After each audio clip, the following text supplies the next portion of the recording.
Days back எனக்கு வாட்ஸ்அப்பில் ஒரு மெசேஜ், எனக்கு ஒரு புக் ரெக்கமெண்டேஷன் ஒரு பொண்ணுகிட்டேருந்து வந்திருக்கு. அந்த பொண்ணு பேர் சொல்ல விரும்பல, சுபான்னு வச்சுக்கலாம். அவங்க வந்து ஸ்டோயிசம் புக்கை ரெக்கமெண்ட் பண்ணியிருந்தாங்க. ஓகே, அந்த புக்கை பற்றி பேசலாம், எனக்கு நிறைய தெரியும், அந்த மாதிரி பேசலாம்னு சொல்லிட்டு ஃபோன் பண்ணேன். ஏன்னா நான் டெக்ஸ்டிங் அவ்வளோ பண்ண மாட்டேன். ஏன்னா டிஜிட்டல் மினிமலிசம் புக்கில் போட்டிருக்கோம், எப்போ நம்ம ஃபேஸ் டு ஃபேஸ் பேசுகிறோமோ அப்போ தான் human interaction, texting is not an interaction அப்படின்னு போட்டிருக்கோம். அதனால நான் எப்போவுமே கால்ஸ் டெக்ஸ்டிங் வந்து ரொம்பவே அவாய்ட் பண்ணுவேன். அதனால் கால் பண்ணும்போது அவங்க வந்து அவங்க வீட்டில் ஸ்ட்ரிக்ட்டு, அதனால் கால்லாம் பேச முடியாதுன்னு சொன்னாங்க. அப்போது நான் வந்து என்ன பண்ணேன்னா ஒரு 30 மினிட்ஸ் டெக்ஸ்ட் பண்ணதுக்கப்புறம் அந்த ட்ரிகர்ஸ் டூ நாளைக்கு மீட் பண்ணலாம் அந்த மாதிரி ஆயிடுச்சு. அந்த மாதிரி மீட் பண்ணி ஒரு லஞ்ச் சாப்பிட்டுட்டு ஓகே, அது நல்லாவே முடிஞ்சிச்சு அந்த மீட்டப்.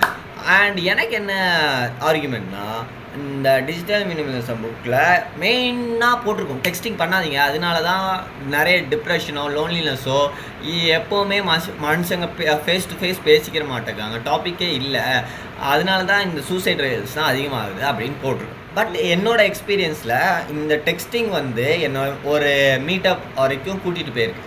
அதனால் டெக்ஸ்டிங்கை நம்ம எதுக்காக வச்சுக்கணும்னு நான் நினைக்கிறேன்னா, இந்த மாதிரி மீட் பண்ணலாம், இந்த மாதிரி கால் பேசலாமா, இப்போ அந்த மாதிரி ரொம்ப பேசிக்காக மட்டும் வச்சுக்கிறது வெரி வெரி இம்பார்ட்டன்ட். ஏன்னா சோஷியல் மீடியா இப்போ நீங்கள் வாட்ஸ்அப் திறந்தாலே அதுக்குரிய ரியாக்ட் பண்ணுறது, லைக் பண்ணுறது, எந்த சோஷியல் மீடியா பிளாட்ஃபார்மோ அது எல்லாமே நம்ம கான்வர்சேஷனை குறைக்கிறதுக்கு தான் பார்க்குது.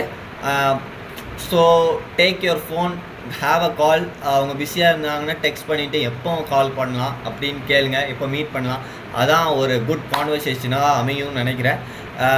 ஏன்னா ஹண்ட்ரட்ஸ் ஆஃப் டெக்ஸ்ட் நம்ம டெய்லியும் அனுப்புகிறோமா, it's not a good place to be. அதனால் இதான் என்னோட லெசன்.